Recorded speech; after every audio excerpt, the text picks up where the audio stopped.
I just saw like one of those like really cringy TikToks where it was like, "Did you know 50 Cent got that dog in him?" And it was like, and I was just like, I'm gonna just vibe for a second and watch this. I was gonna say, yeah, and he was like 50 Cent, the Thanos of rap, and I'm like, I like that. I think that's fair though. I think that's a fair assessment. It's a good title for him, Yeah. even though when he existed, TikTok or anything like that. No, wasn't yeah, really a thing. the internet was barely a thing when G Unit was ruling the charts. Only thing he snapped was Ja Rule. Yeah. Shortly followed by Floyd Mayweather. Oh my god, the Floyd Mayweather read a page of a Harry Potter book. Oh my god! That's funny. I'm sorry. That's Thanos. Fuck the bucket ice. Oh my god. Okay, I needed that. Okay. All right, gentlemen. Are we recording? Yeah, no, we recorded. Okay. The entire 50 Cent thing is here. Welcome to the Unpaid Nobody's podcast. Like, subscribe, YouTube stuff. Get that out the way. Love that. Happy Utopia Eve, everybody. It's a big If you're moment. seeing this, Utopia is out, and the internet has decided it's great or awful. Yeah, No in between. No in half between. fans are coming up with theories of what every single thing means, what every picture means, what every sound means. Yeah, it's insane, dude. Travis Scott fans just love the Da Vinci Code, and it's like, I saw a post of someone saying that his wife was going to give birth. I said that to you. Yeah, Fantano was talking about it, where it was like, my wife is going to give birth, and then it's like, and the thing, spoilers for the news, it ended up getting canceled. Yep. So we've got some passionate fans out there that are insane. There was another one. Value this album more than the newborn. There was another one just like that where this guy sold his house. Yeah, Yep. I saw that. Yeah, and That's it's just insane. like, what a dumb I idiot. just hope it's not real. I hope it's I hope he's flexing for the internet, but like, if not, play stupid games, win stupid prizes. The clout of unwise real estate transactions. But shall we dive in? We got let's get right into it. fair amount of stuff. So this week we got 2 big releases. Yes, we've already been talking about it. Travis Scott has arrived. Utopia is coming out tonight after the 5-year break. It has been the biggest news all the past week or so. Last week we had K-pop come out and a whole bunch of cover albums or concept cover albums and stuff. It's just a lot going on. It's a rollout that had great potential. Great potential. It was conceptually very sound. But in the final hour, I'm looking back and I'm like, this was kind of a bummer. Like, it was like, not like in a way that, you know, if Utopia comes out and it's very good, like, none of this shit will matter. Fine. Yeah, it won't really matter. Yeah, and truth be told, if Utopia comes out and it's pretty bad too, none of this shit will matter either. But like, it is just like a bummer to look back on it and be like, oh shit, that listening party from the Pyramids, that sounded very cool. Yep. And someone actually was posting about that, and like, I get kind of defensive at first just because like I am a Travis Scott fan, but like in reality, we get like a billboard, and he's been walking around with a case. And there's been some random totem in Texas. But that's literally all we've gotten for a rollout. Yeah. It's not that much considered. And the single. Yes. Yeah, and the single, which who even knows if it's going to be on the album? I think almost certainly it will. I honestly think it will be. I was re-listening to it today. Yeah, I think it will be. Though it's transitioning from another song. Yeah. So I think it will be. Yeah. To be fair, there was the release of the black and olive Travis Jordan 1 lows. That was at the very start, yeah, because they timed it exactly the way they did for Astroworld when the Blue Forest came out. The Blue Forest came out like a month before, and built up all this hype, and then that kind of carried into singles coming out and then into Astroworld coming out. Yeah, that actually does make sense. So I mean, technically, if you count that, I mean, it's more involved than other artists, but I think we hold them to a higher bar because of how integrated he is into like all these different forms of media. Plus, there's a film coming out. Yeah, there's tomorrow. a film. yo, Yeah, true. there's the film. Yeah, That's a good that's point. interesting. But like once again, like what is it gonna be? Right? Like I've no idea. like the Harmony Korine's involved. There's a good chance this is gonna be a big waste of time. I gotta be honest. Honestly, I think it's gonna be like Look Mom I Can Fly, but just like done by him, not with like Netflix or anything, where it's like the Yeah. making of the album, because that's what Look Mom I Can Fly is. It's like the Yeah. making of Astroworld through like the tracks and whatever. Yeah. But I think it's gonna be that for like traveling the world to make Utopia or something. Yeah. What are the odds we walk out of the theater? Probably Like, pretty what- low. Like I've walked out of only like 4 movies in my life. I thought you meant because people were gonna rage and trample us or something. But Oh no, dude! If people are raging at the movie theater, I'm just That's no. that's society. Society is That's something going, else. dude. If you mosh at the movie theater, I hate you. That is ice First hell. they were clapping, That is and now you're popular raging. take. That is popular ice take. hell. Like you go. That is terrible. But anyway, we're excited for that coming out. We also have Post Malone. It's dropping Austin. This is the return after I don't know how many years, to be He honest. Maybe dropped an 2 years? album last year. Was it Yeah. last? Yeah, he dropped 12 an Karat album Toothache was last year. Yeah. Yeah, he's off my radar. I'm not even gonna lie. Yeah, no, But- I'm not. I have a lot less hate for Post Malone than I have at some points, but I also don't really care. Like, I respect that he's gone full pop. Like, I'm like, okay, that's cool. But I'm not a fan either. That I is don't also know. fair. I kind of savored the pre-Malone days. The pre-Malone days, really. No, It was a different time. no. I miss White Iverson. That was the one good Post Malone song. Do you remember White Iverson? Yeah, it comes up in my likes all the time. White Iverson. Oh, all right. So, we also got some singles. Yeah. This down actually on it. came out during the week. This is already out. But Drake and Central C dropped their freestyle, the On the Radar freestyle. I did listen to it, or parts of it actually. It was actually pretty decent for what it was. I haven't listened to it. I saw it came out, but I have not listened to music today. That's fair. It wasn't like an official release or anything. I don't think it's on streaming platforms. I but saw it pop up on my streaming. Like it. it did? Yeah, I saw it pop up this morning on Spotify. I opened it for a second. Oh, maybe they added it. I don't know. But regardless, it's very lighthearted, very easy to listen to. It's just like it's a freestyle. You don't really get a lot of freestyles nowadays, in my opinion. We should get more. We should get more.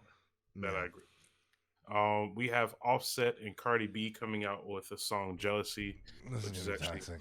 yeah, this is very weird considering their relationship. And apparently, it is a music video pairing with it. I'm pretty sure. Excellent. Oh, because that's the topic today. Dun, dun, dun. It all comes together. We also have Gucci Mane coming out with Wappenheimer. Which That's the I greatest name. name at first, and the fact That's that the greatest this- name of all time. I love it. I love it. This is the highlight of Wappenheimer. Like truly, like this just funny name is just taking over the entire culture. It's such a good. Wait, Jasper, have you seen it? You still haven't seen it, right? I have a story about this. We're gonna sidetrack real quick. Yeah. Sidetrack. I am so fucking salty. So I spent the weekend visiting my sweet little grandma in New Mexico, Santa Fe specifically, which is hour and a half driving distance from Los Alamos, which Yeah. is where Yeah. everything, all the research and everything was done. The hype for Oppenheimer in the entire state was fucking fever pitch. It was we insane. Yeah. we tried to get tickets. There's a movie theater in town called Violet Crown. There's like 4 movie theaters in Santa Fe. It's not a huge city. Mm-hmm. Every single one of them was sold out. I was looking on Friday night, the 21st. I was looking Friday the 21st. I look for available shows. I go to the apps for these 4 different theaters. The earliest date available where the theaters are not sold through every single showing, August 8th. That's still insane. to It's me. insane. 3 Yeah. weeks. 3 weeks. The theaters were booked solid. I've literally never seen that before. I saw this chart. I don't know how. I did see this. Are you talking about the political one where they map it like with red states?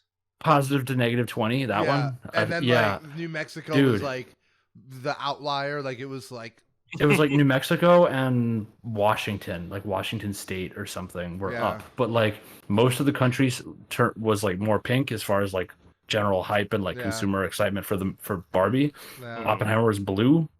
Out of a score of 20 being fanaticism, New Mexico was at a 16. Yeah, it's the only state above 10. I saw like a video about that, just like showing like because like they overlapped it with a political map and it's like it lines up, and like I think it's so clear that it's just like the difference is education, right? Like more educated states tend to vote Democrat and they tend to have less kids, and I guess it's more like less educated or more educated states like Illinois, and like less educated states have more kids, and when you have more kids, which movie are you gonna see?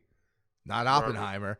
Like, did you all see that terrible take that Sam Altman had about it too? No, I didn't see. So Sam Altman is the CEO of OpenAI, right? Oh yeah. He, and for people who don't know, OpenAI is the company that makes ChatGPT, all that stuff, whatever. He tweeted that he's like, wow, really, let me see if I can find it, but he's basically like really disappointed that the Oppenheimer movie wasn't something that would encourage kids to get into science and get excited about physics. Let's get that movie made. And it's like, hear about that? It's like, sir, did you watch the movie? Did you not an appropriate? You know what the plot is? God, and it was like an insanely good movie. I got to see it in 70 mil at the Music Box. Fantastic. Here it is. Yeah. I found it. Here's the exact tweet. Quote, I was hoping that the Oppenheimer movie would inspire a generation of kids to be physicists, but it really missed the mark on that. Enter. Let's get that movie made. Parentheses. I think The Social Network managed to do this for startup founders. Unquote. First off, that is an awful take on The Social Network. Yeah. I know. Because I think Oppenheimer and The Social Network are actually very similar movies. The Social Network is probably my favorite movie of all time. And they're very similar movies because they're beautifully shot movies about dudes talking in rooms, and they're about the guy who ends up destroying the planet. Like, yeah. Going in and clicking on that tweet. Anybody who like watches The Social Network and thinks I'm gonna do a startup on the list, absolutely completely missed the unhinged. Mark. The list. It's like the people who watch Wolf of Wall Street and think they're gonna get into like stocks. Yeah, it's like that's not how it works, dude. Like, you're not gonna do drugs all the time. It's not. Yeah, like, sir, this is a Wendy's. Yeah, like you might as well watch The Wire and get in the crack. Like, yeah. I mean, sorry. I was gonna say this is actually insane. I pulled up the map because I've never seen it. Every state lines up. Yeah. Every single one. Yeah. Dude, yeah. And one of the replies to the Sam Altman tweet that I saw was someone who was like, yeah, Oppenheimer was too doomer and political. I'm like, I'm sorry, was the movie about nuclear apocalypse too doomer for you? Yeah, like, fuck you. Dude, it's so good. It also has something I really enjoyed about the movie is it has a very accurate depiction of labor politics, which is very rarely done and very well timed if you know what's going on in Hollywood right now. Yes. That's a good point. Yeah, so I thought the movie was excellent. I just wish he learned how to mix dialogue. He learned how to write it. He has not learned how to mix dialogue yet. Like, it's worth pointing out, I just went on Twitter to pull the tweet, and the X rebrand has actually happened. It's now an X instead of the bird. Good. Yeah. So I don't care. Like, thank you, Elon. Thank you, Elon. Now I can have StockX and TwitterX right next to each other on the phone. Oh my god! Eventually we'll get a new app icon. I can't wait for him to go to Mars. Right. Major Tom to ground control. All right, so are we getting into the news now? Let's do it. Getting into the actual news. This has been kind of like the biggest news trend. Yeah, this has kind of been like the thing everyone's talking about. I have mixed emotions on it, or mixed opinions on it, but essentially Doja Cat is in the news right now. I believe the original tweet that happened was that somebody or some of the fans were calling themselves the Kittens, Yeah. which is technically a name that Doja Cat actually came up with when she was much younger. Um, and she pretty much immediately shut it down. Not just did she shut it down, she told her friends that if any one of you call yourself the Kittens, then you need to get off the internet and help your parents with their rent, which wasn't very well received. No, it wasn't. Yeah. And Yeah, then it's like that's a punch right at your target demographic. yep. And then it kept building. On top of that, there were many other instances apparently where I saw some she's of the making tweets, and proud. it's like it's kind of unhinged. It At the is. same time, a couple of the things she was saying, Wasn't wrong. I don't think she was wrong. Like, No. I think she was, she's like, oh, it's kind of weird how much people care about celebrities on the internet. It's a I fine think line. she's right. I think she's right. Like, I know. and like it, but it is one of those things where it's still like really faux pas and cringy to like verbalize it. You know what I mean? I understand her desire to not have a following that gains a reputation. I think that's kind of like where she's going with this, is like she wants to kind of shut that down so that she Yeah. doesn't have like Swifties, as it were, like that Yeah. kind of thing. Mhm. But at the same time, like there's a way to do it tactfully, and it's just make It's music that not- appeals to more people, and do it Yeah. on merit.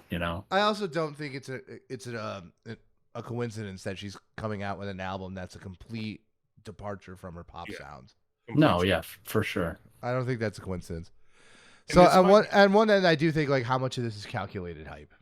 Exactly. That's what I said. It might be intentional because she wants to break free of, well, the meme. She was literally known as the meme person for Yeah. a very long time. It's how she came on the scene. She's wearing a literally cow Yeah, outfit. the cow thing. The couch fit, Um, yeah.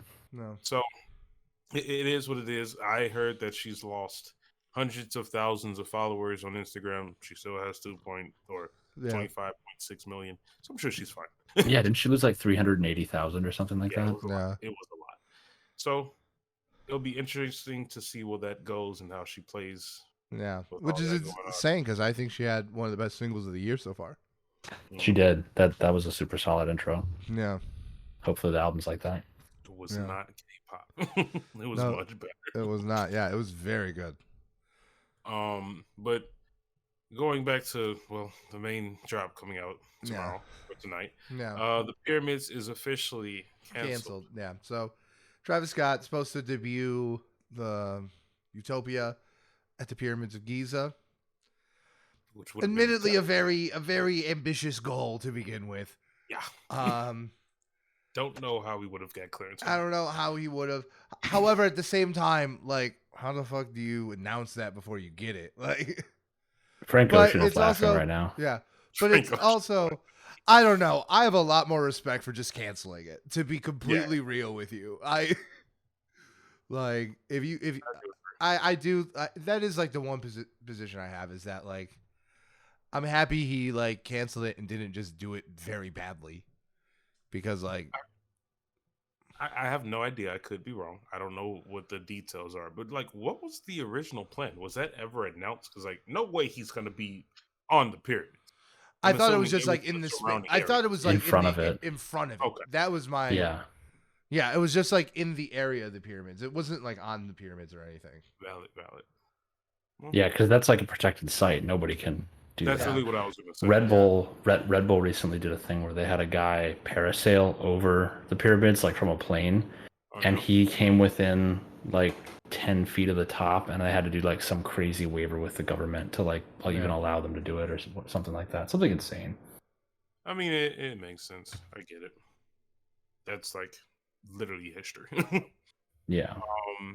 But in some other news that we got going on, there has been some news revealed about Tyler the Creator. and Yeah, how some lore. There was a lore drop. Ty lore. It's like when you find like a scroll in Skyrim and you're like, All right. I found just continuing game talk. I think there should be an Elder Scrolls game set in Atlanta. I've been saying this for years. God damn it. Even work, Brandon. I don't know, but you just do missions for Gucci Mane and get shouts. I think it would work. What shouts are there in Atlanta? Tell us. 2006. you would have to create whole new ones, and I assume they'd be ad libs. Jesus Christ. Do what? That slows time. Like, okay, I'll give you that. Just have GTA based in Atlanta. That's literally all you need. No, I want it to be magic. Like, okay. But yes, we did find some. So we got some lore about Tyler the Creator, Jasper's favorite little baby. Future. Do you know the details, Jasper? This is your guy. So he was just on some podcast. And he was talking about the fact that he was invited over to, he said, one of Jay-Z's homes in the LA area, and they sat down and they had tacos together. And Jay-Z offered to sign him, and he goes, "Man, you're cool, but no." Yeah, which is like wild. I'm really curious what his motivation is, because I didn't really hear that part of it. Like, I don't know if he really went into it, but I'm curious what about it wouldn't have gelled for him, because that's like, you can be signed to Jay-Z and Jay-Z's label and not be, constrained by it. I mean, look at Uzi. Yeah, true. Like, Uzi got out of a bad deal going to Rockefeller. So I'm curious, because I'm assuming the signing was pre the new Tyler, the old Tyler. I'm assuming. I don't know exactly when it was. It wasn't really touched on. Yeah, that was the big question I had, was like, which era is it? Because like, I think it would have been like very different trajectories. Like, if he picked up Goblin era Tyler, that would have been that's a completely different person at that point. If you picked him up after Cherry Bomb, okay, well, maybe it's just like pretty similar. Yeah. No. So I do think that's interesting, Lauren. I do always love finding this stuff about it. I'm a very inside baseball kind of guy. Like, I just love to know like the little details and how these things come together. So this stuff is always like really interesting to come to life. Now, is there one of these two labels that you would have preferred them on? I assume it's Rockefeller, right? Like, yeah, you get more tools, more access. Like, who's on Bad Boy? I don't know. To be honest, I don't know. I don't. Is Glorilla? Maybe. I think Glorilla might be. Who is on Bad Boy? Hold on, I'm pulling it up. I'm actually curious now. Yeah. French Montana. So. Yeah, I mean, so no one. All questions lead back to French Montana. I was trying to hold in my laugh. Bow Wow was at one point. Yeah. Oh, Janelle Monáe, that's huge. Yeah. Yeah, we'll give him that. Machine Gun who's Caliucci's? Who's Caliucci's on? Is she signed to a label? I don't know. I thought she was. I don't even know. Little John is, but he's not making music anymore. So it says their current roster is Puff Daddy, Janelle Monáe, Machine Gun Kelly, Bow Wow, and Quincy. French Montana was on until 2022. Yikes. Yeah.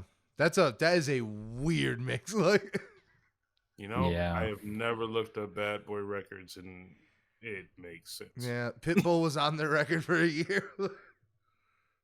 Oh, did he? What happened? Yeah, dude. The Notorious B.I.G. is probably the biggest thing. Yeah. The only thing.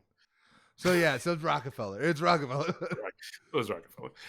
We could have gotten the ever prophesized Tyler Belly collab.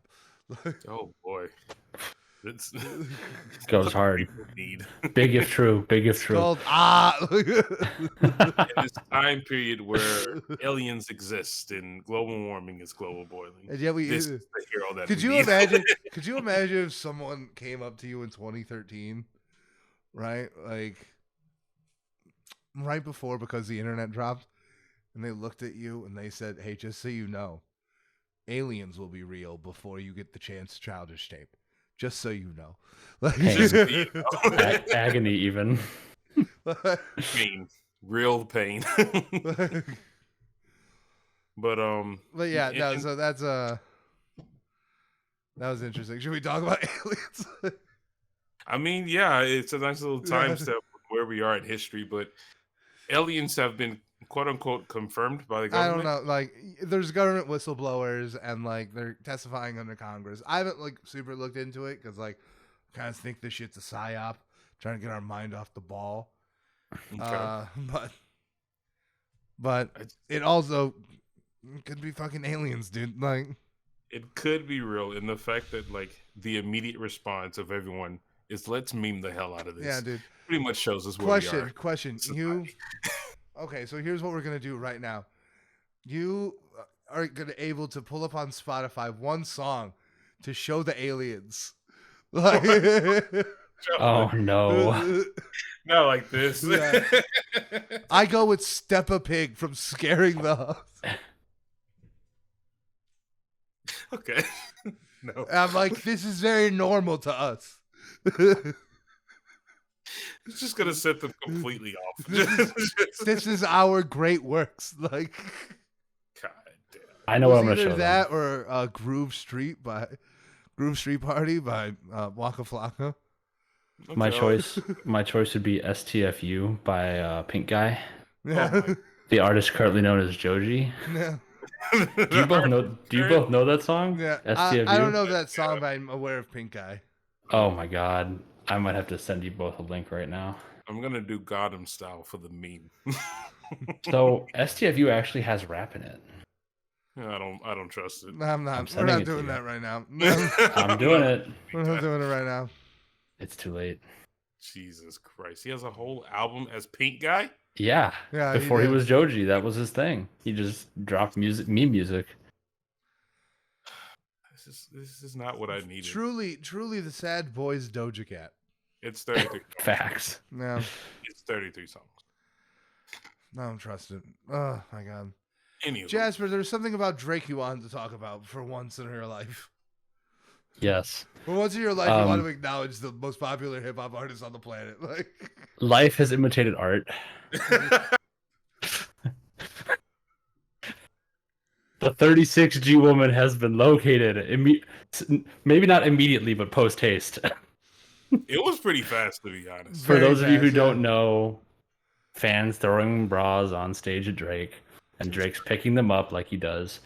And he picks one up, and it's like he holds it up. It's like half the length of his body, and he looks at it, and he reads the tag, and he goes into the mic, and he goes, 36G. Looks around, locate this woman immediately. And the internet loved it. And then she wound up posting a video online of like, it was me, and she's like in the bathroom at the show or some shit. Like, I don't know what the context was, but they actually showed the video of her throwing it. They had, yeah, like from like it was like over the shoulder, like good third person yeet. It surprisingly worked. And what's even crazier, this is literally the Drake effect. And I was going to talk about this super shortly and not like overdo it. Go ahead. But like, she's signed to Playboy now. That's insane. Yeah. She literally has a contract with Playboy just because she threw a bra at Drake. That's ridiculous. Our move. Is she hot? I don't know. I haven't seen a picture of her. I will let you look it up and take a look yourself. Okay. But like on top of that, the reason I was saying that the Knock the Nike fleece came out last night, and like I was gonna go for some because I've always wanted Nike fleece, and I was like, okay, why not just knock out the Drake merch because I don't have any yet. Yeah. I'll do it both, two birds in one stone. They resell for like $600, $700. Pain. It is ridiculous. Yeah. It's just because his name's on it. Yeah. No, it's insane. It's insane. Merch is a racket. I participate in it. That's like the one racket I'll like just be like, yeah, just take my money and give me the hoodie. Astroworld was like that. Yeah. Yep. I have my Astroworld hoodie. I feel like from Yeezus tour onward, we saw a lot of that. Yeah. It's like merch. Just like insanely overpriced. Or like just really going out of the way based on who designed it too. Like that was when Jerry Lorenzo got really big. So like Yeezus tour, and then even like Justin Bieber, was it the Purvis tour where he had like the merch for that? That was like done by Jerry Lorenzo, and that skyrocketed just because of who it was designed by, not even people who necessarily liked Bieber. Yeah, that is true. I mean, it's just becoming, it's already been a major piece of the hip hop culture. Fashion is fully ingrained, but like it's just been really commercialized lately. And it is what it is. I get it. Yeah. It's a private market. Speaking of merch, The transition. Yeah. The big Well, like I'll say that like I saw Beyonce when she was in Chicago in the Renaissance store. And obviously we stopped for merch. And I gotta say, like, she probably had like one of the best just like spreads. Cause she had like $50 like tour shirts that were like gorgeously designed, but they were like, you know, not they're $55, but that's not obscene for like a tour shirt from like a big stadium tour. Yeah. But she had everything from like that to like $100 hoodie, $250 Blue Ivy stuff, like a $500 jumpsuit. Like it was everything, right? From like the designer Blue Ivy all the way down to like, you know, a really solidly well put together like tour merchandise. So that was like the first time I've ever seen like that, you know, which was really something cool. It was really cool to be like, oh, sick. Like everyone can buy merch. Like this is like a complete experience. Mm-hmm. And I'm sure that because when we got there relatively late. We were like at the merch stand maybe 15 minutes before the show started. And like they still had everything in stock. Like, and I'm willing to bet if that's like one of the reasons. That's sick. I mean, if you think about the demographic, that's even more than Drake. Like, and like also like in terms of scale, like I'm sure there was more merch at Soldier Field than there was for Summer Smash, right? Oh, yeah. Just like because of just like the scale of it, you know, this was every bit as big as the Donda experience, both in terms of how many people were there, and in terms of just like the scale of the show. Like, I don't think her performance space would have fit inside the United Center, let alone like where everyone was sitting, the standing room, not let alone all that. It took up like a whole side, right? It took up an entire side, and then it came out, and then she did a bunch of like aerial stuff too. Jesus, which was just insane. And like obviously like this was just a level of show that like I've never seen before, right? Like it's the best show I've ever seen. In some ways it's the best show I've ever seen, right? Because like the spectacle of it, the talent of it. Because like when she came out at first, she came out in like an evening gown, and like she just stood there with like the spotlight on her and just sang. There was no dancing, there was she just sang. And it was insane. I can only imagine. And then she does it she does like a million costume changes, the vibe changes a million times. She does all the classics. Boy, you want to talk about hits. Like when we saw Future, like we were like, oh my God, all these hits. All the hits, right. Oh my God. I mean, you're right. It's Beyonce. She has been a main star in our lives since forever. Yeah. As long as I've been listening to music. And I will say there was one point where I was like, she really teased the Kendrick appearance. She really, because that would have been insane. She did when she was doing stuff for Lemonade, right? She did stuff. It was like Renaissance and Lemonade together. And she did this song she did with Kendrick on that album. And before that, for like a minute and a half, they played like a house music remix of All Right. Damn. Yeah. I would have been. I would have been ready to pop. And then they cut into the song he did. I forget which one it is, but the one he did on Lemonade. And then they did it with, I think it was Savior. It was one of the songs off Mr. Morale and the Big Steppers. Right before they did the America Has a Problem. Dude, she was really playing into it. Yeah, she was really like. I looked at like I was talking to my girl, and she was like, "I'm shocked Kendrick Lamar did not come out." And like, if that would have happened, it would have been just the most insane thing that has ever occurred. So yeah, I'm just like pure scale, pure talent. Like she was out there really singing, really dancing. It was unlike anything, right? And no doubt. Yeah, and like you remember we talked about when we saw Drake, and we were like, "Oh, honestly, never mind." Like you put it in this context, and it just sounds a lot different, and it works a lot better. I'm sure it's even better. Renaissance is like, yeah, like what if a 10 out of 10 album had that same effect? Like, like no, I get that. right? Like an album that's actually good, not in this context, but actually putting it. Yeah, it's like a 10 out of 10 on its own, and then like so now it's a 20 out of 10. so she I get fucking that. killed it. When we were walking back, everyone out there asked if she brought out any special guests. Oh yeah, I was crossing my fingers for Kelly Rowland. I would really want Kelly Rowland and Michelle to come out. pretty cool. Yeah, and then she did some Destiny Child songs. It's kind of shocking that she wouldn't bring anyone, but at the same time, like she doesn't. She had like a whole suite of dancers, right? And like I don't know who they are, but they're big in like the LGBTQ like ballroom scene, and like Rachel knew who they all were. Okay, right. So like she was like, "Oh my god, I can't believe these people are here." Again, feeding into the audience. Yeah, feeding to the audience. Yep. It was spectacular. It was really unlike anything I've ever seen.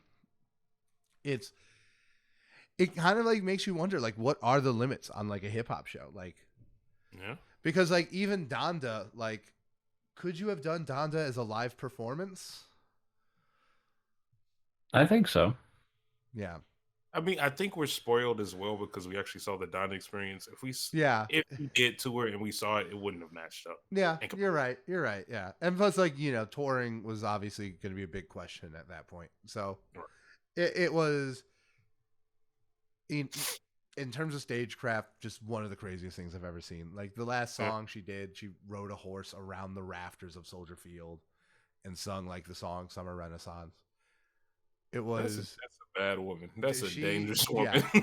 Like, and she also really teased the Megan Thee Stallion like appearance. Yeah, because she did Savage, and like she did the original version, and then they switched the beat. Right. I kind of forget how involved she still is because like she doesn't really drop her own albums that often. Yeah, so they're huge events, right? Like because she hasn't dropped a big one since Lemonade. I was about to say, plus your fan base would literally kill. Yeah. Yeah. And like actually like getting ready for this concert is how I like arrived at like, I want to talk about this topic. So tonight we're talking about visuals, music videos, visual experiences, visual albums, print, everything. And before leading up to the Renaissance tour, me and my girl watched all the Beyonce visual albums. We watched the Coachella Experience. We watched Black is King, the Lion King one, and we watched Lemonade. And man, it really is like an untapped, like, I mean, I wouldn't say untapped because there's definitely enough to talk about.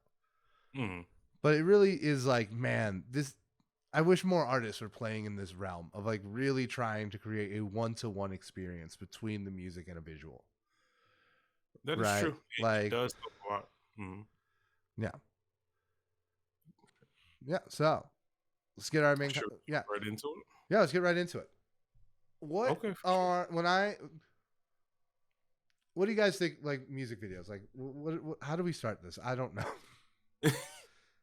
You seen those funky moving pictures lately? Have you seen those weird Nickelodeons? Like, I mean, just kind of going off of what you're saying there. Actually, though, I don't want to say it's an untapped like potential to add that onto like your discography and like what you can do as an artist. But I will say like it is very rare you see it as an improvement. It's always kind of just something on the side or just marketing material, right? Like you can tell the difference. Yeah. And it really seems like ever since Thriller, which is really when like music videos came to like the forefront, right? There's been a push and a pull between like, are these something you put on MTV to promote the album sales, or is it like Thriller, like a piece of art in and of its own, right? So like it kind of, it's kind of like a movie in that sense, where it's like, there's this economic reason why it exists, and then there's also a creative level, and there's like a push and a pull, and then you have examples like This Is America, which is just like all the way on one side, right? Yeah. And then you have like a Little Baby music video, or except that one he did. That's actually a really bad example because there was that political music video he did that was actually incredible, right? But like what I mean, like a Kevin Gates music video, which are cool. Like they can have like really cool cinematography and they can bring like really cool craft. Like one of the music videos that like stands out to me is Humble, like always. And like that's not like a completely like insanely conceptual music video, but just like there's so much wild shit going on that it just like blows your mind. It's a lot that plays into it, and there's still like, if it's not a concept, it's at least a theme. Yeah. And like that's something I've noticed as well. Not even to be like an old head, like, oh, the new rap, blah blah blah. But I feel like you find in certain artists that are more experienced and older, you find more conceptual things put together into their albums. Yeah. Where it's not a list of hits. So like the music videos that are paired with the actual album play into the story that they're trying to tell. Yeah. Whereas like a lot of the newer stuff, all my songs are hits, so I'm just gonna make a hit music video and I'm gonna dance in front of it, and it's you're gonna gonna put girls and money and it works. Fancy crane shots. And like, look, sometimes like it really works. Like I'd be lying if I said I don't enjoy music videos on that level. I really like the A$AP Ferg one, the Work remix video. Work, okay. Which is very much that, but like, I think it's dope. I think it's visually really entertaining.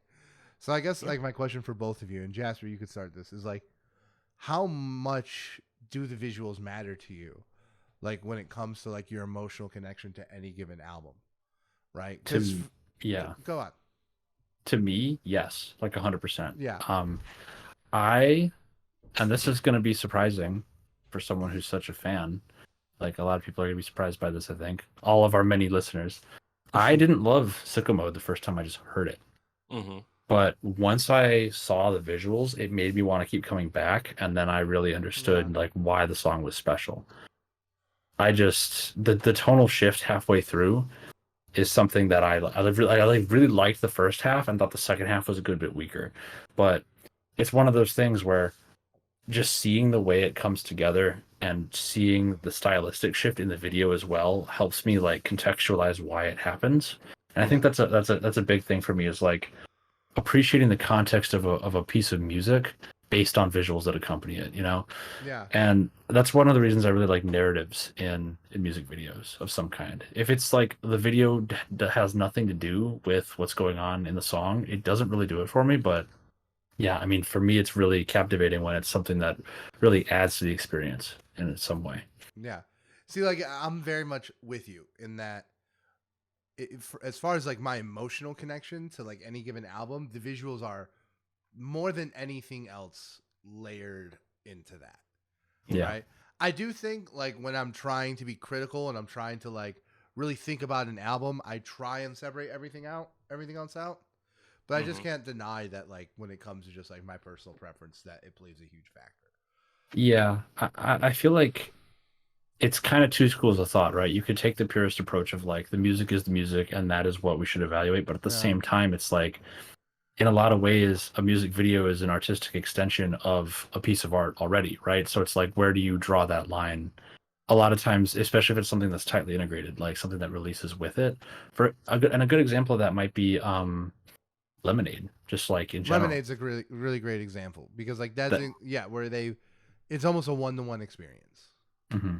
Or you see other people who really blend media styles like Childish Gambino, where you've got the music videos for 3005 and for specifically Telegraph Ave, and like the setting and the tone that takes, and you see that setting and that tone reflected in other projects that he works on, Guava Island, for example.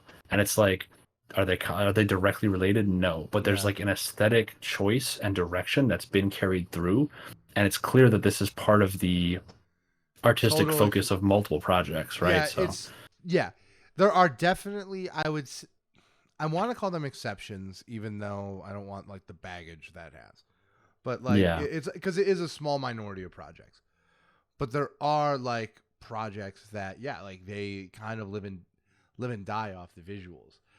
I don't think it's an accident that Lemonade and Because the Internet are both projects that I think do stand on their own very strongly. Yeah, they do. Because I think ultimately I don't think visuals can save a bad album. Mm-hmm. Sure, I mean, the music itself has to be good first. Yeah, like so, and I think like that's a part of it. But yeah, no, I also think like it's a major part of how you identify with the artist. Like, and I have a video essay I did that has a couple hundred, maybe 1,000 views about Brockhampton and their music video styles, and like they had like a very specific, like locked in vibe, right? And it worked for them perfectly, right? And because this is another thing I want to talk to you guys, because I think like music videos have changed dramatically within the time frame of like our interaction with the genre. Because right around 2010, 2011, that was when like relatively high-end digital video equipment got affordable and was able to get in the hands of people who were making like music videos. Yeah. You know, I think like for me personally, I don't know if it was the first person who did, but to me, like I remember very cleanly, like I got into Mac Miller because I found his music videos on YouTube. Man, like the early ones, like Don't Mind If I Do, and like Kool-Aid and Frozen Pizza and stuff like that, right? And in the 90s, you know, like sure, Mac Miller probably would have came up on the skill he had on the music itself, but like he just would not have had the equipment to go out and shoot a music video, right? Like it cost thousands, like tens of thousands more dollars, right? So he was able, and then it seems like artists ever since then have just been iterating on that and iterating on that and iterating on that. Like Chance the Rapper did that really well with acid rap. In a completely different way, I think Chief Keef. Like, granted, they're very DIY, like Snapchat story, Twitter story, like Twitter, like video kind of like visuals, but it reinforces the music though. Mm-hmm.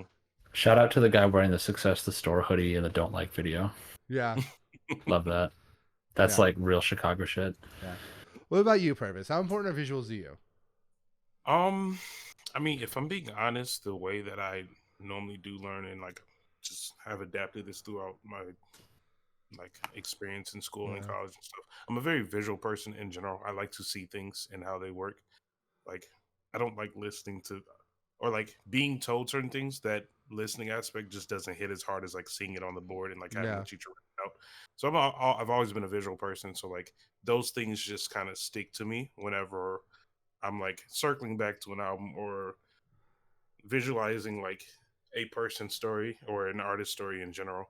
Like when I'm thinking about Mac Miller, I think about the self-care video and him literally coming out of like the ground and like coming out of the grave. Like that kind of stuff is like ingrained in my head now. Yeah. And stuff like that is like, it just adds so much to like a project and what they're trying to tell, especially when like there's a deeper meaning behind it. Yeah. The whole, as simple as Kevin's heart is, it's not that's such a sweet like bro, but like, it has like a like no, I think that music video is incredible. Like and another thing for me, and this is anyone who listens to our podcast, shout out Patrick and Jeff, like they know that like I have a background in directing, I've made short films, like I so music videos are really where like two of my favorite things in the world like intersect. And the other thing is that because a lot of music videos don't have like a narrative per se, they might have like an arc or like a forward momentum or whatever, but they don't really have a narrative that you have to like justify everything through.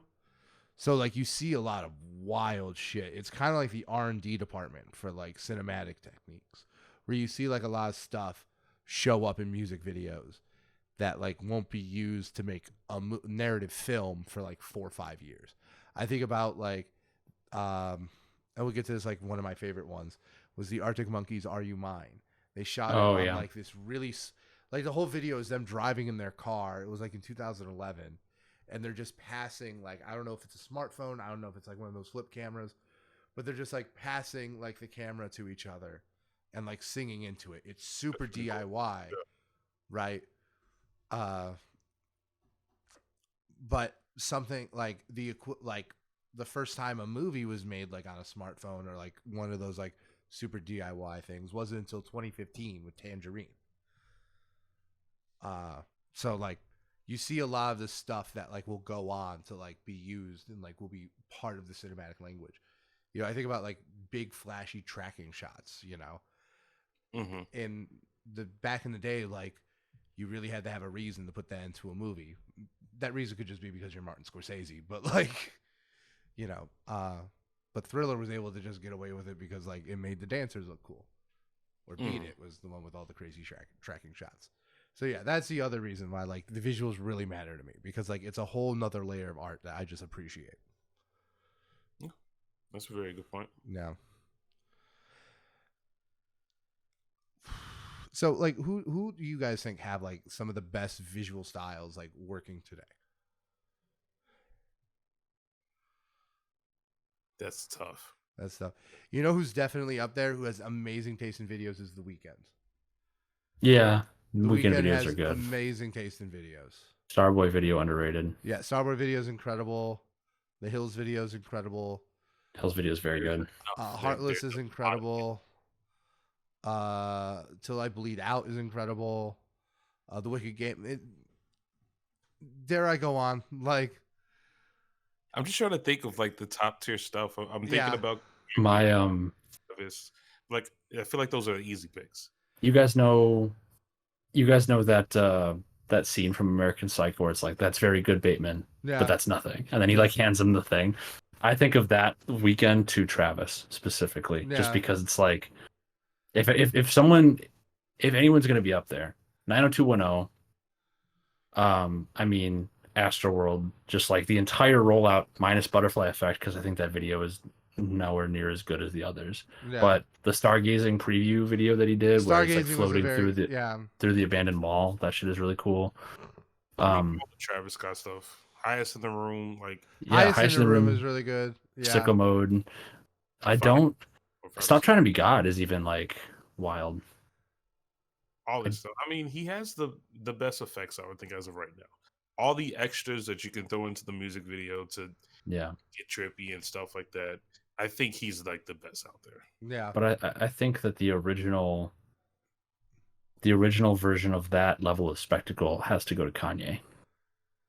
Yeah. Like, you look back at the Graduation era and the video for Stronger, referencing Akira, and just like the switch over for Runaway is probably the greatest music video of all time, right? Yeah, Runaway, and then the switch over for like Watch the Throne, No Church in the Wild being filmed on red, using like red cinematic cameras for like the first time. The Otis video, Mercy. The Mercy video. The Mercy video is really good. Iconic. It's iconic. Like the Mercy video is really, really good.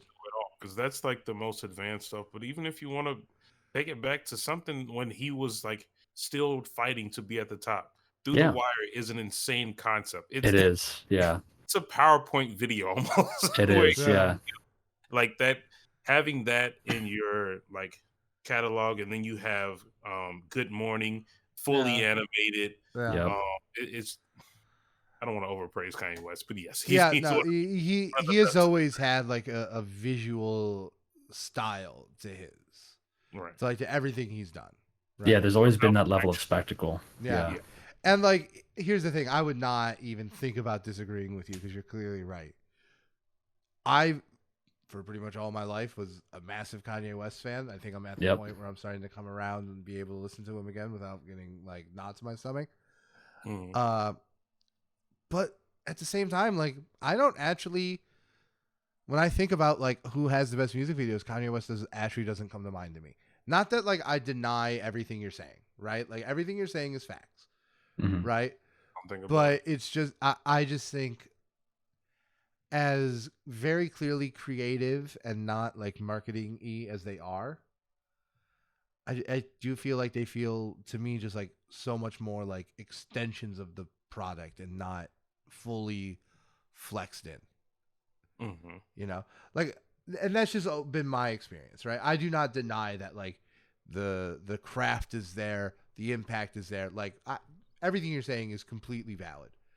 It's just me personally, like, I don't know if I even go there. I mean, the Power music video was one I really liked. The Famous music video was crazy. Heartless. Oh yeah, Heartless. Coldest Winter. Yeah. And then just like all the insane stuff for Yeezus. Like, yeah, the Bound 2 video. That one was with the hair blowing the wrong way. Yeah, that was a wild one. Yeah. Slow motion horses. Yeah. It's crazy. Yeah. Someone I'm actually surprised Jasper you didn't bring up because he's been doing it. I know who you're gonna say. Who am I gonna say? You're gonna say Tyler. I was not gonna say Tyler. Actually. No, really. I was gonna say Eminem. Yeah, I mean, oh yeah, he has a lot of.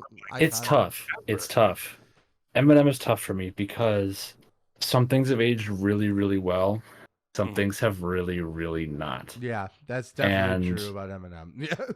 Like, and the thing is, like, I consider myself to be a rarity where I actually like Recovery.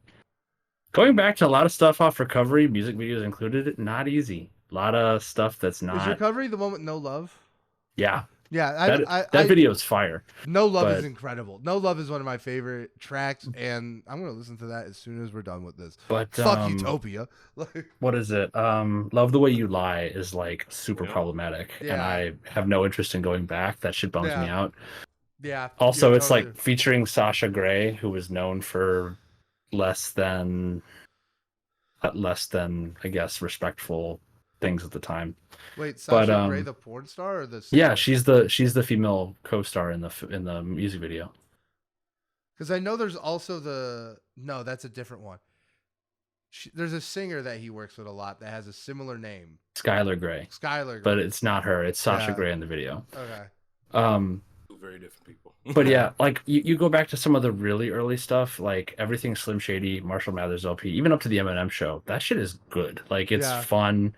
And you have to take it in the context of the time, in that it's like early 2000s, shock value, whatever. Yeah. Some of them are just like really, really up there. Like I love the video for man, I'm like completely blanking on song names right now. Stan had a great video. Stan's video is heavy. It's not a fun watch, but it's a very well put together video. It's good. And then, did Square Dance have a video? I don't think so. I like that song a lot, but there's another one. I mean, Without Me is iconic. Like that video is by itself. Yeah. What's the one where he's like on the screen as like the Brady Bunch?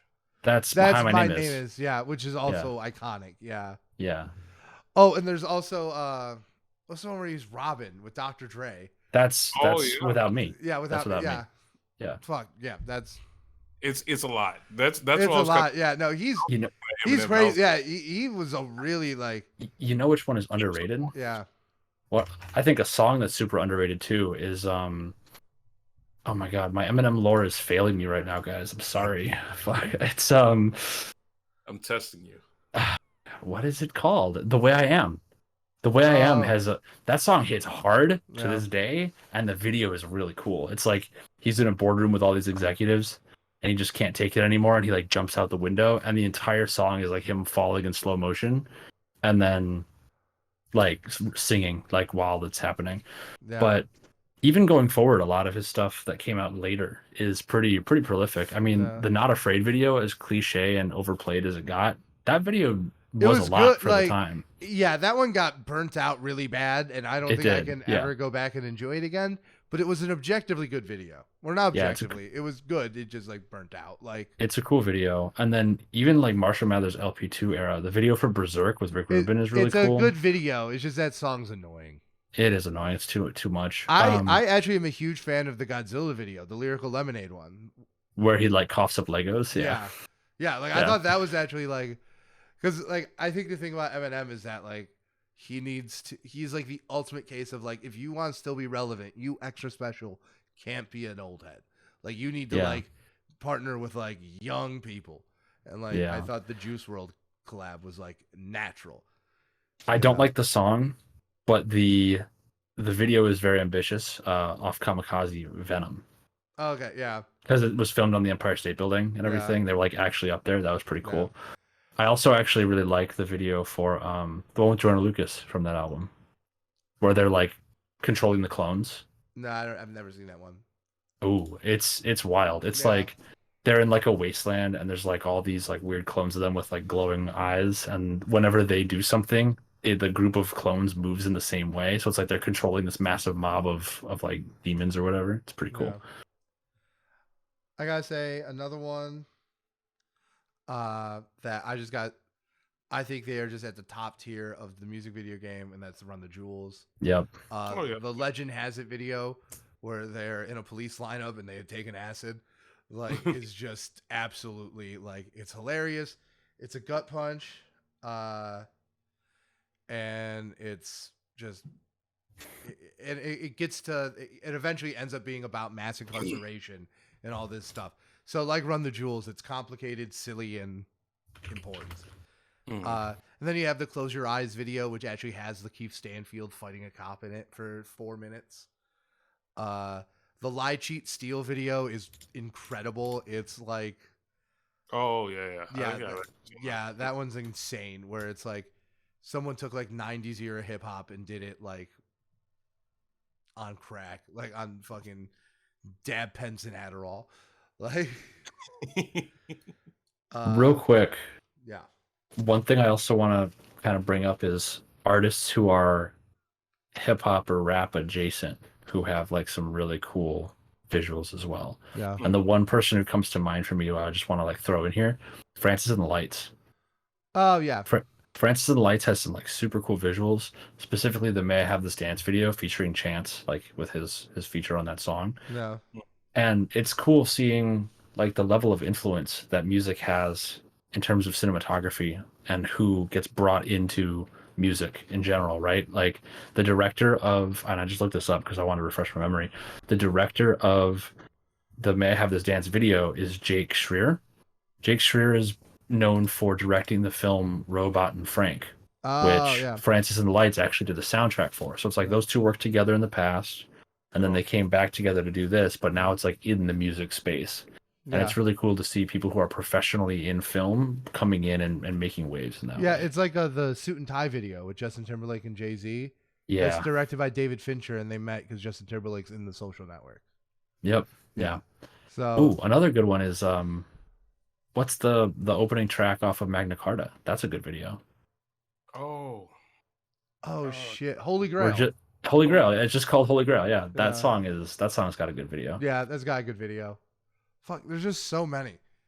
No, there's a lot. What's your favorite like memory? Like, it could be a meme or a moment in time. Because like things I think about Lil Wayne 6 feet 7 or 6 feet. What, 7 foot? Yeah. Did you see the Flo Milli video where she does like dude, it's so sick. Where she does like the homage to it. It's so very dope. Like I love play on that video where it's like playing off of Lil Wayne. He's amazing. He's a class. The John music video, that song did not age well, but it's a sci-fi movie. It's Lil Wayne and Rick Ross fighting aliens. Like, speaking of fighting things, we need them right now more than ever. Let's talk music videos where people fight things. I want to throw in Lil Uzi's Sanguine Paradise. That song and that video hit the Blade reference. Yeah. Like, bruh. Come on. There's a video. This is not hip hop. Big spoiler. Not hip hop alert. Okay. Probably my favorite music video of all time is it's called Bad Motherfucker, and it's a rock. Purvis's face. Yeah. It's a rock song, and so it's just like a rock song, and it's from a first person perspective. And it's about a guy like fighting his way out of like a military encampment. And like, it is so good. It is so good. It is.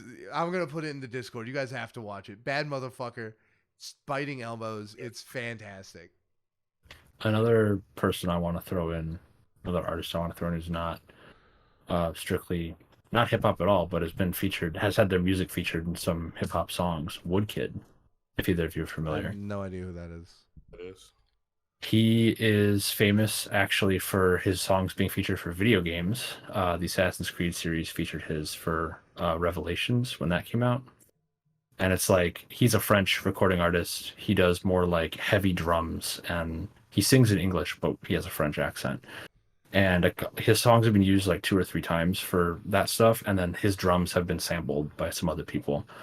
But he's got some really strong visuals, very striking, a lot of black and white, really pretty. Yeah. Oh, another one I was thinking of, just like there's 2 I'm thinking about, just an absolute moment. When Crank That came out by Soulja Boy. Dude. Stop. I'm gonna be in 4th grade all over again. Like, everyone made a version of Crank That.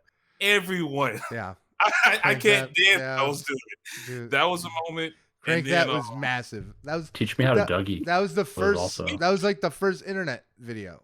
Dude, my high school had a remix to Teach Me How to Dougie. It was Teach Me How to Husky. It was the worst thing. Oh my god! Why would you admit that in public? Yeah, dude, like, I didn't make it.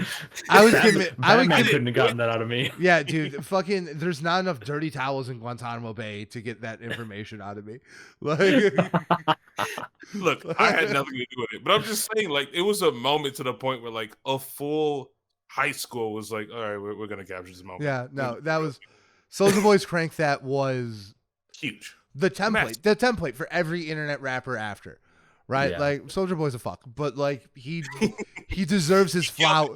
He deserves his flowers for that 100%. I'm still waiting on my Soulja game console. Shut up! Like, honestly, like if you it was seized at the border. If you were like, I think the Soulja Boy console is a $300 good idea, you deserve it. I'm sorry. You deserve like it's like me. Like if I got fucked over on my Yeezus stem player, I deserved it. Like, right. I'll take the L. I'll take the L on that. Yeah. Can we talk about Kid Cudi music videos in a second? Yes, we can. The other one that was massive, Bobby Shmurda, Hot Nigga. Oh yeah. Yeah, I mean, neither of us could bring it up, so I'm glad that you did. I'm glad you did, yeah. No. Hot Buddy. The hat re-entered the atmosphere when he got out of prison. He got out of jail, he called it. I would like, Jesus, everyone just... I saw an edited video of that. Where it's like he throws it, and the song fades, and you see the hat fly up, and you hear like telescope beeping, like beep, beep, beep, and then fast forward. You see like the sun go around the earth, and then all of a sudden it's like the newspaper, like Bobby Shmurda is free, and it's like he's coming out of jail, and the hat starts coming back, and as it comes back, the build to the beat switch from Sicko Mode comes in, where it's like, and it's like the hat's like coming down and like lands on his head, and it cuts into Sicko Mode. Jesus Christ. It's like so elaborate. Whoever made that has way too much time on their hands. Say they know what they're doing. Yeah. Like those two moments, just like it, I can never. They were forget. everywhere. They were everywhere. Yeah. You couldn't deny it. One moment, I already brought it up, but just like, there was a video where it was like this hit, and like the video itself like stopped culture. It was the This Is America video. Yeah. That was that was like it was huge. Yeah, like I remember texting you. You were like, "Watch it."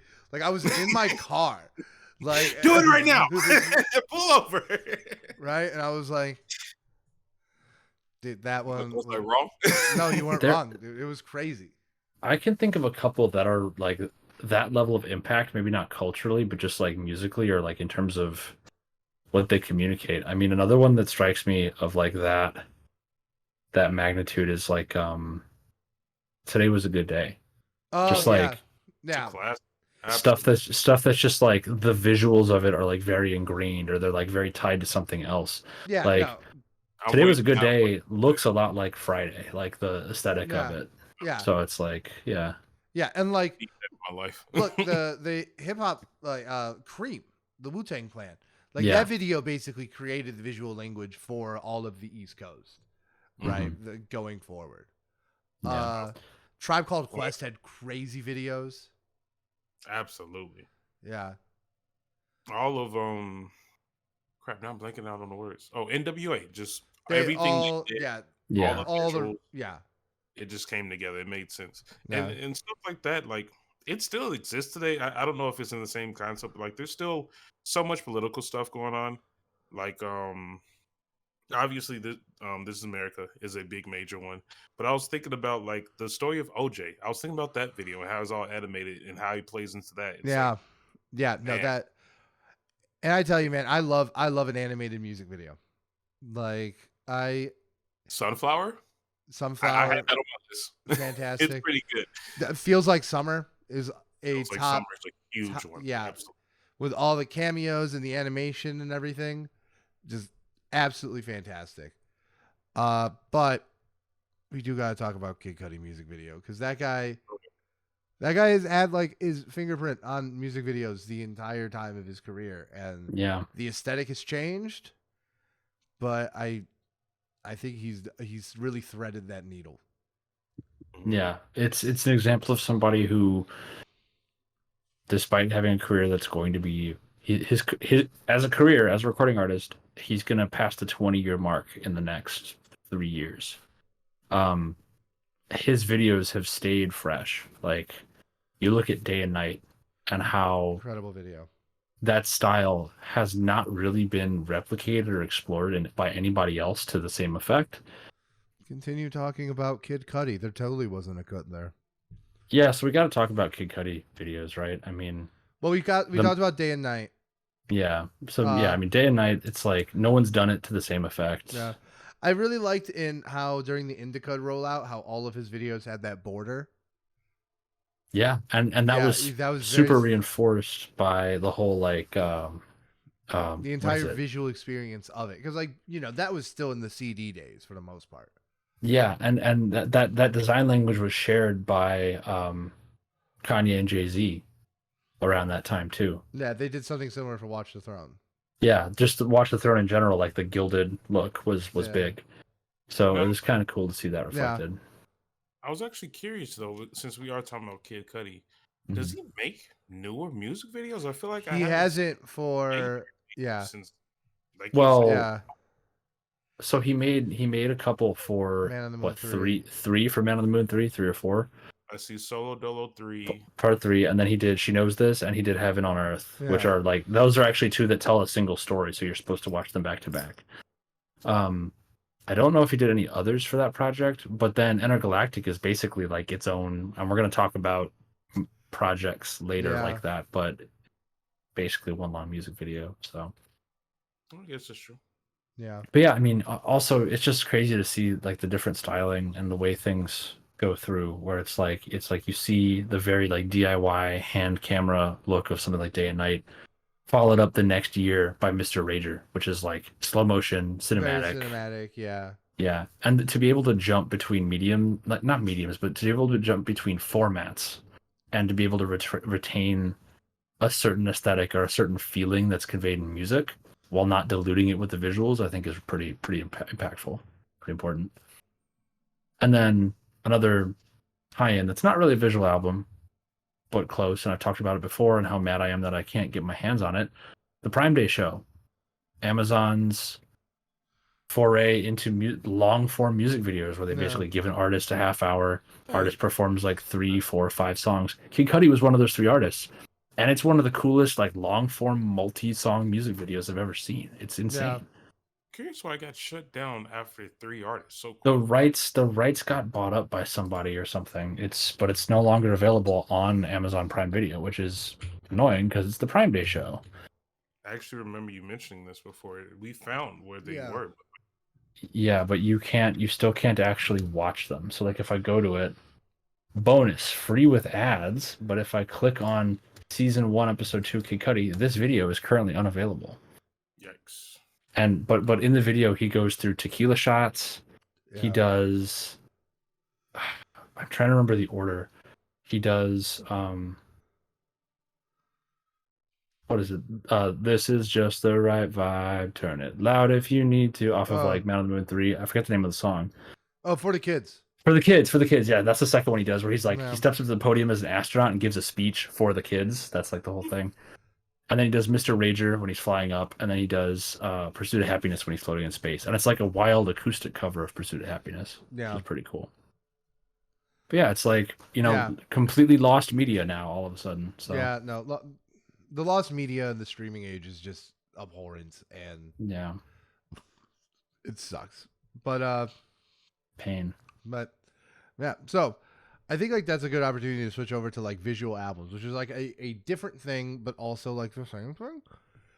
And there's a lot of different like forms of them. Like I still think like the purest example is probably either Lemonade or Endless. Like I know Endless is just people building a staircase in designer sweaters, but like it's a visual experience for sure. But you also have like different like you also have like things that are closer to movies that still kind of count, like Purple Rain or Guava Islands. Yeah, I was actually gonna bring up some that I was thinking about was like clapping for the wrong reasons. Oh yeah, the Chance the Rapper thing. Yeah, that totally counts. Yeah, that's like a whole movie within itself. I was also thinking with like the another side of visual albums. I think of Good Kid, Mad City. It's a literal movie. yeah, that one's interesting because like the videos, and Kendrick has always had great videos, right? Like the Bitch Don't Kill My Vibe video is incredible. The swimming pool video is incredible. Blacker the Berry, Humble, Element, nothing but bangers. Yeah. Yeah. But like, yeah, like, God, Good Kid, Mad City as like a full visual experience. It almost feels like it would be like a full-fledged movie. Mm-hmm. You know, I almost see it as like a real, like, like 3-hour long, like, you know, not crime story, but you know, like a Boys in the Hood, like something like gritty and real. Yeah, 100%. Another person who does kind of do that as well is to like a lesser extent, but just telling like very narrative focused things in very short videos is Tyler to a different definitely. degree. Yeah, it definitely feels like the thing that's interesting is Good Kid, Mad City just in the music feels like a movie. It just feels almost like a visual experience in the movie. Yeah, I think, and I like that this is like Tyler's approach. It seems like for him, the videos are almost like a glimpse at the visual world of the album, and all you get are glimpses because I don't think he's ever done like a full-fledged visual album experience a la Lemonade or, you know, Endless. But yeah, I think he does a really good job of like making sure that all feels of a piece with each other. And Tyler is a crazy talented visual style. His stuff's super cohesive. And he's got a very wide range of like different topics, Oh, especially his old Tyler. Another one who's fucking incredible, made some of the best videos of last year, or was in the Jid. Oh yeah, Jid had crazy good video. That whole album is a visual album for sure. Yeah, like it almost sucks like when certain albums don't have visuals to them, and like that's definitely something I want to cover. Is like, what was like the biggest missed opportunity for you guys? To me, it's Kids See Ghost. Oh yeah, the fact that we never got visuals for Kids See Ghost. We never got the TV show. We never got the TV show. Yeah, we technically were supposed to get something. Yeah, right. I think Blonde is up there too. Blonde. There's the Nike's video. I know, but it doesn't cut it. No, you're right. There's so much. There's so much there. Yeah, you're Nights, right. A video for Nights. Insane. A video for in my like any one of them. In my sketchbook, in my college sketchbook, I had like frames drawn out for like a pitch for a Nights video. Dude, solo. Yeah. I want a solo video. Yeah. Don't get me but started. like I think Endless is like a great example of like he clearly would be excellent at this. Yes. Right? Like he clearly would bring all this together. I totally fuck with the idea that like the Nike's video is just not enough, but it's a very good video. It is, yeah. Yeah. And he's never done many videos at all. No, he's got like 2 or 3 for Channel Orange. Yeah. Not even officially released. Well, no, the Pyramids one is. Oh, it is? Is it? Yeah, I've never seen the Pyramids. It's on YouTube. It's official. Yeah. I didn't even know it's not amazing. It's not like it's good, but it's not as good as the song Pyramids is. It's basically a radio edit of Pyramids, which kind of bums me out. I love that song so much. And the end is exactly what I expected, where it's a giant fire burning and he's standing there and John Mayer's playing guitar, which is like exactly how I picture the end of that song every time I hear it, which is kind of funny. I'll give you that. Yeah. More recent one I was thinking about in terms of just like, and it does play into the concept of like a rollout as well. J. Cole did a lot for his last album, to like Fall Off and everything. Yeah. I think the videos for KOD were like peak for J. Cole. The ATM video looks like a really dark and twisted Dr. Seuss movie, but it's really good. Mm. That Or was it ATM or Motivate? One of them. ATM. Yeah, ATM. Well, he's like sitting in a straight jacket and all the other stuff. Yeah, it's very cartoony, but very, very good. And it works, honestly. And he's always been good at it. Like I was about to say, the off season, he had the rollout with the commercial called The Audacity, which was the shoe release for Puma collaboration. And then he went into all the other concept things that he had. He had, oh man, I'm gonna kill myself. I can't think of the name in the game. There was also like commercials that he did with was it 2K? Oh yes, he had commercials 2K, but just like the whole concept of him going into a professional basketball career. Yeah. That, in my opinion, is kind of like that's a cool ass concept. Yeah, because like people never. Because yeah, no, the way he kind of has wrapped in like basketball, like as an aesthetic in that entire rollout, was just worked. And I really like something I'm a sucker for, like in any kind of like novel or movie or anything that treats sports as like a cultural institution worth making art about. I think I am immediately on board with. Oh God. But yeah, I think another one where it's like I'm so pissed we never got the visuals for it was Awaken My Love. Dude. Did the Redbone video? Wasn't there a boogeyman or something? Maybe? I could have sworn there was. I don't think so. I don't know. I don't remember a lot being rolled out with that album. No, one album. I remember the 2 singles and that was it.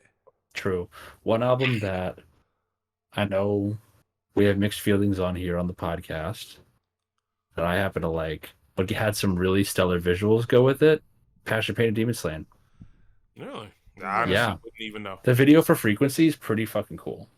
Oh yeah, it's Frequency and surfing, right? Surfing's got a video too. I've seen the surfing video. The surfing video is all right. I don't think it's. And awful. then, I think, would we consider like recordings of live performances to be not music videos, but like video? I feel like this is a very open-ended thing. Like if you have, because like I remember like one of the ones I wanted to bring up was the listening party like visual experience for The Weeknd's last album, Dawn FM, where it's like a DJ. It's like a fictional DJ set he's doing.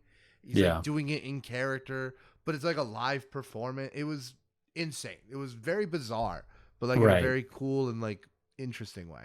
So Kid Cudi performed Kitchen on, I think it was Fallon. I don't know who it was, but he performed it live as like part of the rollout. And it was a really good, like very solid live performance. And I feel like that's something where it's interesting because a lot of times concerts are not preserved in the same way that other things are. Like you used to be able to go and buy a video recording of a concert. Like my dad has AC/DC live at Donington Park because that's like a moment in history.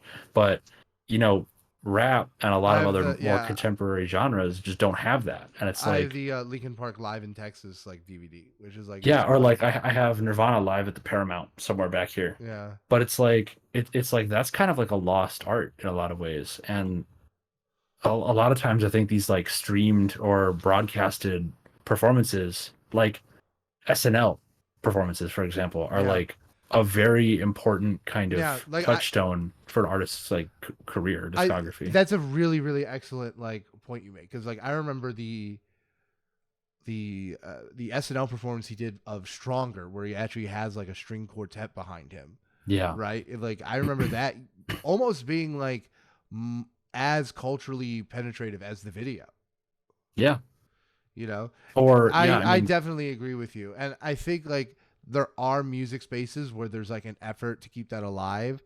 Like if you like the noodly rock band scene, like Fish and Dave Matthews Band, like for sure. That not my cup of tea musically, but there's like entire websites devoted to like cataloging high definition, like rips of every set, you know?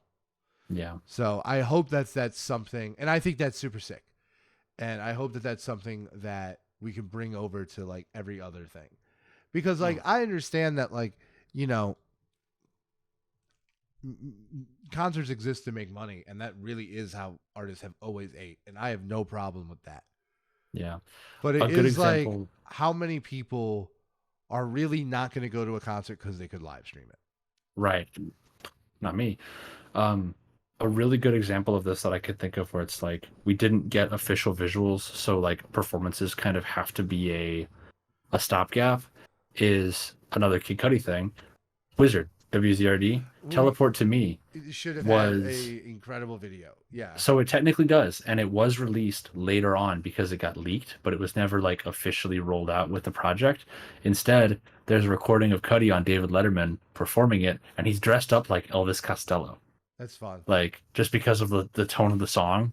Yeah. He's got like fuzzy big Elvis Costello glasses and he's wearing a suit. And it's like that is kind of a substitute for the video that we never got. That is the visual accompaniment. Yeah. Yeah, and like it can even happen when the video is just disappointing. Right? Like I remember For sure. Run the Jewels, they have the song Walking in the Snow off Run the Jewels 4, which I think is like one of the most, probably the best hip hop song released in this decade so far. Mm-hmm.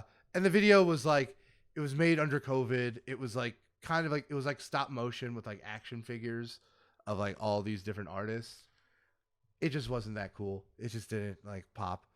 And then they had this live performance of it that's like iconic. And that just like took the place. Like if you look up Walking in the Snow, you'll find that. You won't find like, you'll find that long before you find the official music video. Or it's like concert video from Daft Punk, like the Alive tour, replacing so much of their existing visuals. Man, I wish, and like even like I wish there was a way to just bring that to streaming. I even wonder, because like I'm very like into the publishing sphere too for like fiction and stuff, and Spotify is making heavy moves in like audiobooks. And like you could just purchase them through Spotify. There's got to be a way that you could do the same thing with a concert film. Just purchase it through Spotify and be able to play it on like any screen that has the app. So I gotta ask, we've been through everything that's iconic and all these projects that are really good and impactful to us. What are some of the worst, or like most poorly aged or just worst music videos we've seen? I don't have a poorly aged one because it's a good video.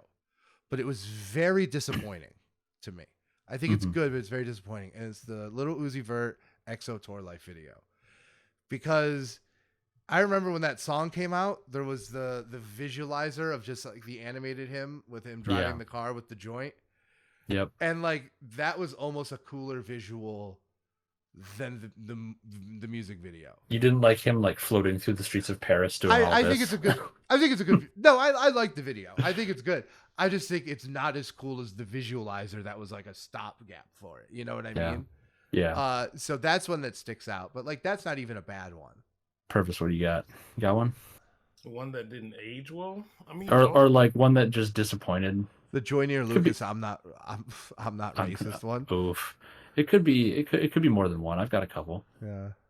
I mean, the first place I went to, if it didn't age well, it's for a controversial person in pretty much any R. Kelly video. Valid. Any R. Kelly, yeah, all R. Kelly videos. That was the first thing that came to my mind. Let me give you one that's not controversial because it's incorrect in some way or problematic, but because it's fucking cringe. Okay.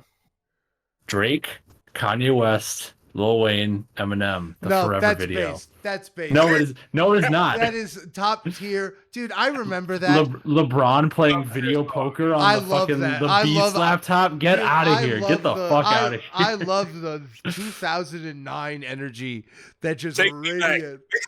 Take me back, dude. I feel the radiation that like has only been seen 3 times on this planet of just 2009. I'm just gonna put this here. That face. LeBron playing video poker in his Range Rover on a Beats laptop. Yeah, you know what that is? That's called being fucking sick. You had to be there. I guess you had to be there. Yeah. Oh my God. Okay. I hate it when you do this because I don't know how to put it back. I'm Apologies. so off that I actually looked up the Forever music video when you brought it up. And now one of the next things that come up with a recommend is Little Dicky Save the Money. Any Little Dicky video, I am now saying it's cursed. Yeah, no, the Little Dicky ones. It is fully cursed. The Bonfire video did not age well to me. No. Another one that really not necessarily didn't age well, but I think was just really overdone is Sad, the X video. I don't like that video at all. I never watched any X video. It takes a 3-minute song and makes it 6 minutes long. Most of it is silence and just like eyes in the dark, like with like subtitles reading stuff. It doesn't work. No, I don't like it at all. Oh, there was one that was God, and we just praised them earlier, but I remember Brockhampton. They released a video for their song "Sugar" off Ginger, right? And like "Sugar's" a very pop song, right? It actually ended up that they did not want to put it on the album, which I think is crazy because I think it's a great song. But it's very pop forward. And they made like this very violent, artsy video to it. And it was so rejected that they had to redo it and make like a more traditional music video for it. Wild. They do have a very specific style, so they have a very specific style. I would say the original video does still fit their style, but it's weird. Like Shia LaBeouf plays like a gremlin that tears Kevin Abstract in half. It was weird. It was weird, but it's true. But they can't all be singers, I tell you. Like, yeah, I mean, there are a couple others I could think of. I think that the Butterfly Effect video is very disappointing for me.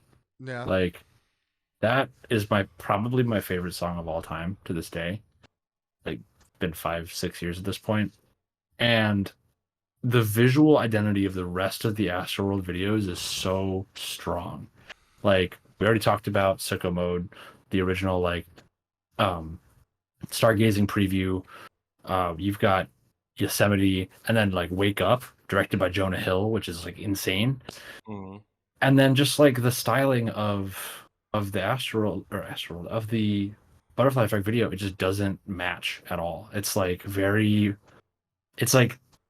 kind of like Birds, but more like graffiti colory, like very like colorful and like a over the top kind of way. I don't know. It doesn't gel aesthetically with the rest of the album, and it's because it was a single and it came out like almost a year before. Mm-hmm. It's just like too bad. I think it's a missed opportunity. Yeah. Well, the year before, it almost makes you think like it doesn't fit. Yeah, because I mean, it was August 2018 for the entire project, right? But it dropped as a single in like late 2017. I'm curious though. Going off of what Brandon said, is there any other music videos with actors? Because as soon as you said Shia LaBeouf, I thought about Jid. With actors. With Off the Zoinkies. It has the actor from Driver is in the music video. Driver or Drive? Baby Driver. Baby Driver. Oh, Ansel Elgort? Ansel Elgort, yeah. Yeah. The best one character in the music video. That's one I can think of is Lakeith Stanfield in the Close Your Eyes video. Kevin's Heart, obviously. Kevin's Heart. I mean, I said Love the Way You Lie, which has Sasha Grey too. So to an extent, like that's a thing. Yeah. Were any of the people in the DJ Shadow Nobody Speak video, were any of those actual like known people, or were they all actors playing politicians? Were all actors. I don't think any of those were actual politicians. That'd be wild if they got somebody though. Yeah, that would be wild. The Prime Minister of Finland is there just like beating people. Amazing. I would love that. That would be insane. No, I'm trying to think of great cameos, but like it's so. I know the Weekend Reminder video is loaded with cameos. It has Belly's in it, Nav's in it, Travis Scott is in it, French Montana's in it. Like, I mean, we just talked about Forever. LeBron's in Forever. Yeah. So that's a thing. I mean, Drake was in Pursuit of Happiness. Yeah. Serena Williams is in Lemonade. Yeah. Yeah. Travis Scott doesn't have Michael Jordan in it, but the video for Franchise was filmed in Michael Jordan's home. I love that video. Here. So that's pretty damn good. Yeah. But yeah. Man. I mean, Akira inspired Daft Punk is in the video for Stronger just because they're featured. Yeah. So everyone loves Akira. It still is going on today in everything that we watch. Yeah. Akira's so good. The fact that Jordan Peele had the audacity to put the bike slide in Nope. So sick. It's amazing. It's so funny to me. One other video I want to just shout out for being incredibly good, and I will die on this hill. The Old Town Road video is really good. It is. It is. It's a good video. Yeah. Actually, I was looking up like videos and stuff, and it came up as #1 on multiple things. It's a fun video. Vince Staples is in it. Brad Pitt is in it. Like, it's very funny. Another artist that is not hip hop but has incredible music videos is Turnstile.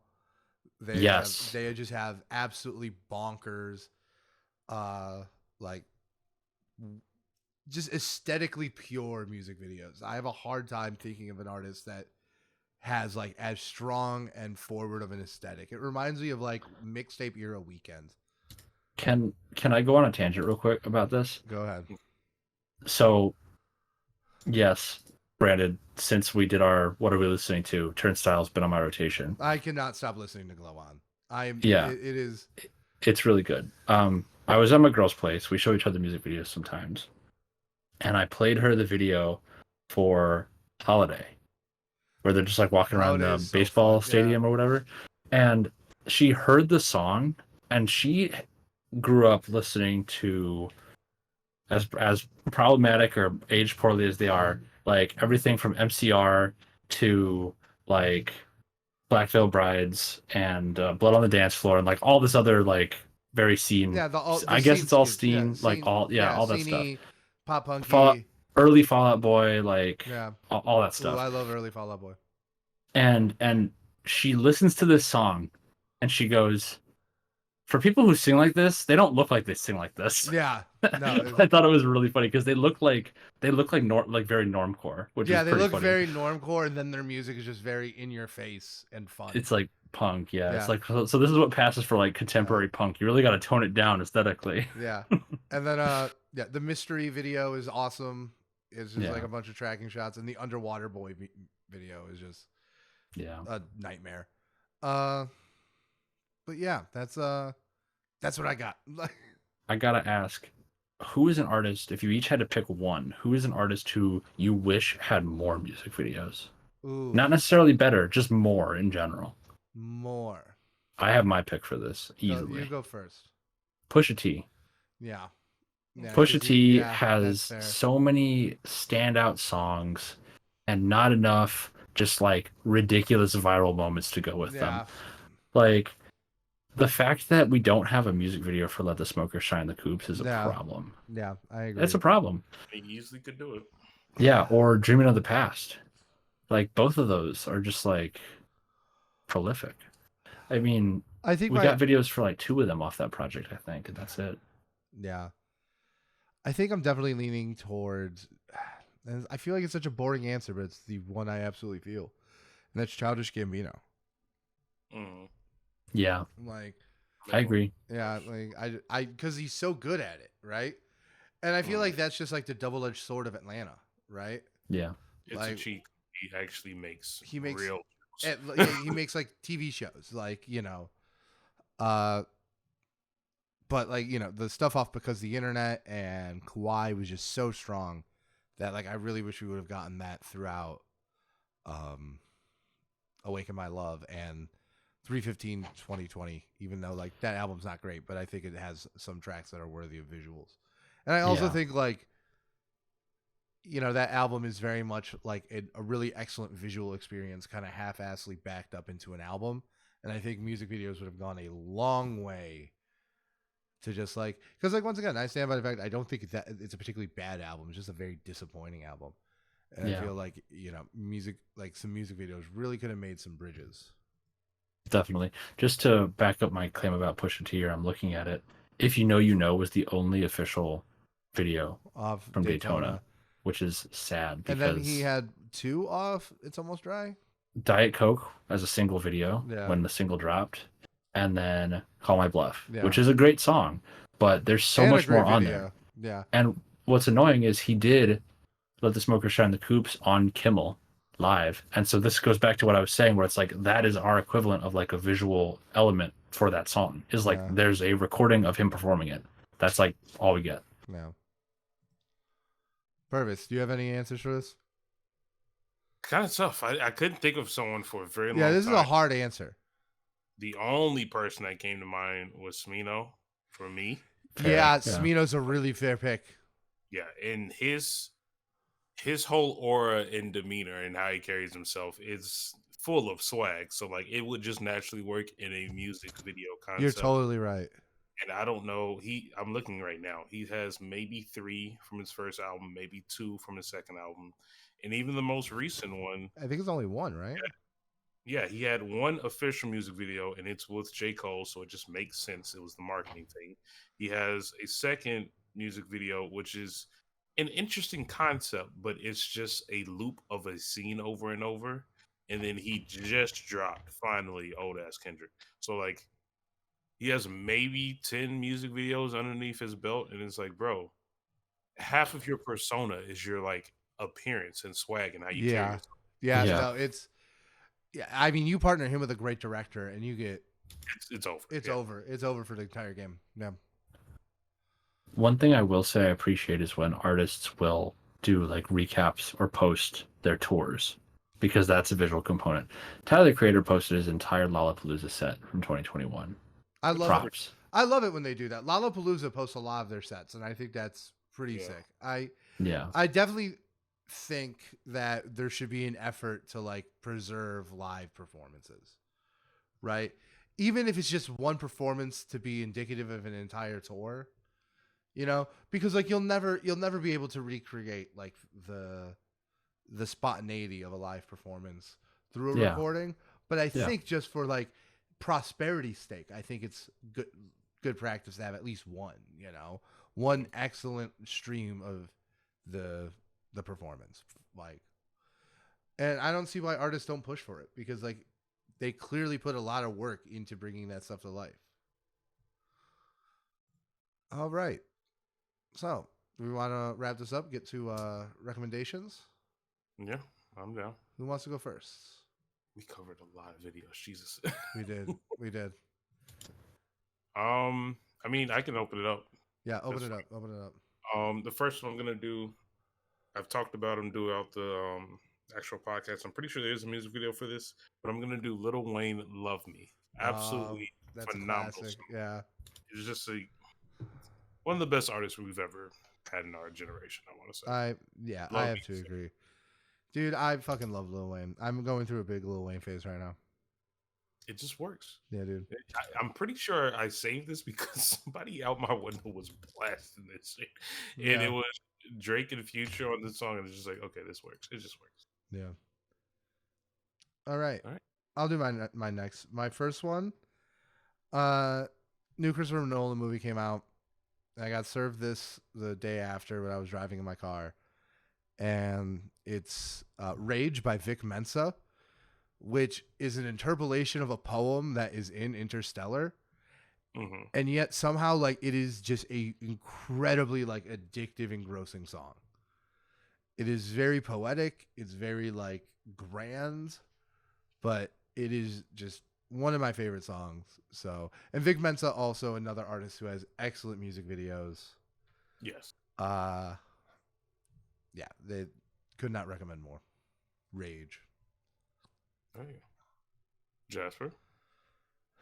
I mentioned it before, and I'm gonna go with "Teleport to Me," the Kid Cudi project or song. It's really really good. It features a beat lifted from a song that was made popular by the movie Drive. Yeah, it's the Night Call. No, it's not Night Call. It's the No, it's the other one. Fuck. What's it called? It's gonna annoy me. Let me look it up here real quick. But basically, it's the entire kind of digital backing is pulled from that specifically. "Under Your Spell" by Johnny Jewel. I think that's it. Oh, okay. So it's that like, yeah, it's like that. Oh, sorry. It's "Under Your Spell." The artist's name is Desire. That's what it is. Desire's super cool, kind of like synth pop, new wave. They've been active since 2009 and are just like, yeah, kind of a big deal in that space. Yeah. Big Blade Runner energy. Yeah. All right. Purvis. My second song, I saved this a very long time ago, but I just discovered this artist. It's Koji Radical, and he came out with a song called Pusherman BWI. Yeah. I cannot make this up.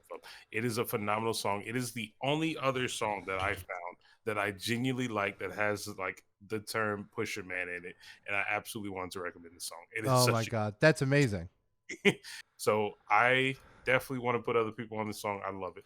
Okay. All right, my next one. I'm very excited to recommend this one. This song dropped last week with a video, with a great video. It's an up and coming rapper. If I had to give a freshman award, it would be this guy. And this is the second single for his first big mixtape, which drops tomorrow. So I'm recommending Barrio by That Mexican OT. Oh yeah, I put that video. Did you guys watch it? I haven't seen the video, but I know what you're referencing. Yeah, dude. Dude. So this is my second time recommending him. He put out Johnny Dang earlier this year, which is top 3 singles for me of this year. I think it's a fantastic song. I recommended it when Ozzy was on. Right. So I go back, I watch a lot of this guy's older stuff, and like he clearly has talent, but it just wasn't coming together in like full songs for me. Right. Not like Johnny Dang. And then he drops this one. And it is like, first off, the hook is insane. Okay. He sings the hook, and it's like, it is very Mexican. The producer, the guest feature, and the video were all shot in Guadalajara. So which is the major Mexican city on the other side of the Texas border. Right. So it is very Mexican. And like, it has like, it pulls a lot of those traditional sounds and mixes them with the Houston like rap sound, and it's insane. The hook, he belts it, right? Like, do you know like those? You know exactly what I'm talking about. You're from Elmwood Park, you know the Mexican. You know, like the not from Elmwood Park, but yes, I know what you're talking about. Yeah, oh, River Forest. I'm sorry, different tax bracket. But the hook is insane. This guy's my freshman of the year. I'm very excited to listen to his mixtape tomorrow, Lone Star Luchador. But I'm in for it. Yeah.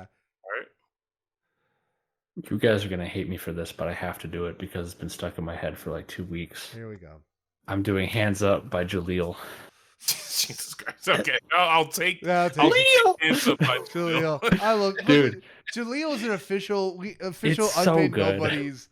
It is a funny song. Now I wouldn't say it's stuck like, in my head, but it's in there. Like it's a minute and 30 seconds of fun. Like, yeah, what do you want? It is a very fun song. Hey, you gotta all caps it, and it's got an exclamation point at the end of his name.